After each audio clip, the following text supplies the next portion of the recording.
For today's episode, I want to discuss a book I've just recently read for the second time and also listened to for the second time, called The Subtle Art of Not Giving a Fuck. I think I have in my head right now about 5 different key points of this book that I want to talk about, even though the points are endless. This book has gold mine full of information that's relevant to everybody, regardless if you are trying to train for an ultra marathon, or you're trying to be a better parent, or you're just trying to get through day to day. It's really quality information that feels so down to earth and connected with what normal people go through all the time. So the first portion of this book that I want to talk about that really stuck out to me was the notion that you should be taking responsibility for everything.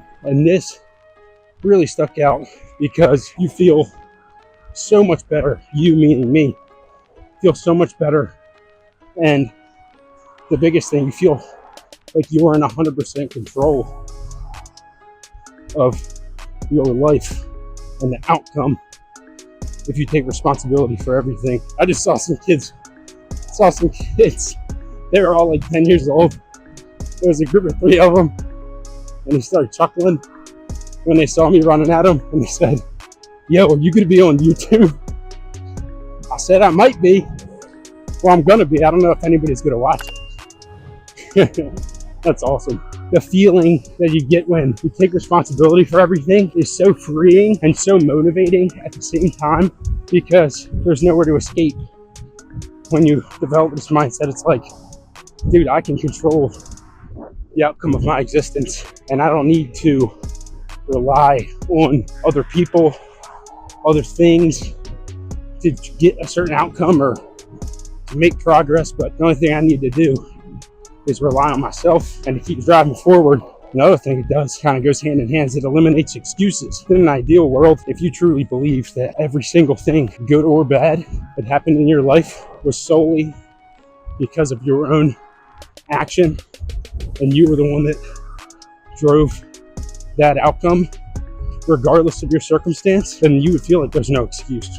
It's funny thinking about all the different powerful messages in this book, and all of them revolve around the same thing, it seems like, which is taking accountability. And kind of brings me up to point number 2: remove all the entitlement that you have, because the honest truth is that the world doesn't owe you a goddamn thing. So many people have walked similar paths than you and have accomplished all the things that you've accomplished, had all the same issues that you've had, and yet find ourselves bitching about stuff and making excuses, saying, "Oh, it's this person's fault that I didn't achieve what I want to achieve," and playing the woe is me victim card. And all that's going to do is hold you back. For the most part, we were all fortunate enough to be given an opportunity to be a human being on earth. I mean, that alone, when you really think about it, should remove so much of the entitlement, if you have any, because it's like, dude, you and even the most famous person you know are all human beings and can fall victim to all the same issues, diseases, loss of loved ones, struggles. So why do we walk around sometimes thinking that we're special when we're not? It's pretty funny what our next point is, because the book's called The Subtle Art of Not Giving a Fuck. But for the next point, it is to give a fuck, but it's to give a fuck about all of the right things and put an overemphasis on those things, as opposed to caring about all the little petty shit. There's so many things that can distract us every day and pull our attention away from what really matters. And I guess that's up to debate for what really matters. But I think most people would agree making progress in your life, with your relationships, with your finances, with your family, with your friends, with your spouse, and having a purpose every single day when you wake up, and aspiring to do more and to be more and to not settling for mediocrity when it's so easy to do in today's day and age. I think that's pretty fucking important, if you ask me. And the emphasis or the overarching theme of the book is this notion that we should care an outsized amount about the thing that matter, the things that matter, and we should not give a fuck about anything that does not drive our life forward in a positive way and help us grow and help us build. None of that shit matters.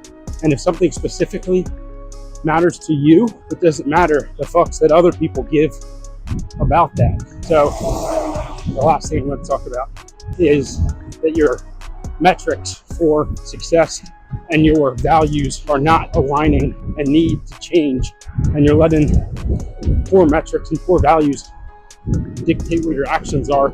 And what do I mean by metrics?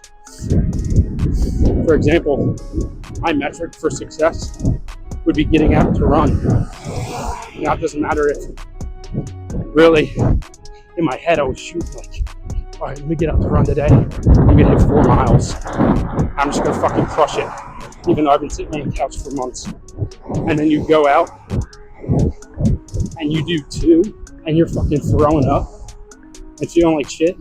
And somehow, in your mind, you're deeming that metric a metric for failure because you set out to accomplish 4 miles and you only accomplished 2.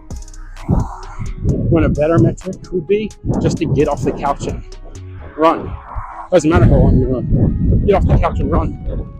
That is a huge game changer and a huge brain shift that is really needed sometimes. Is to reset your own expectations for yourself and know that a little bit of progress is better than no progress, and that you're not a failure. In fact, it's the opposite. You just went from being on the couch to running 2 miles, which is sick as shit. And you went from that, and somehow in your brain you think that's a failure. No, your metric is just fucked up because you went into that run saying it's got to be 4 miles, and then you feel like you did something wrong when you didn't complete the 4. When in reality, you did something great, something most people never do, which is to get up off the couch and run 2 miles. All right, we made it back into the neighborhood. Till next time, boys. Peace.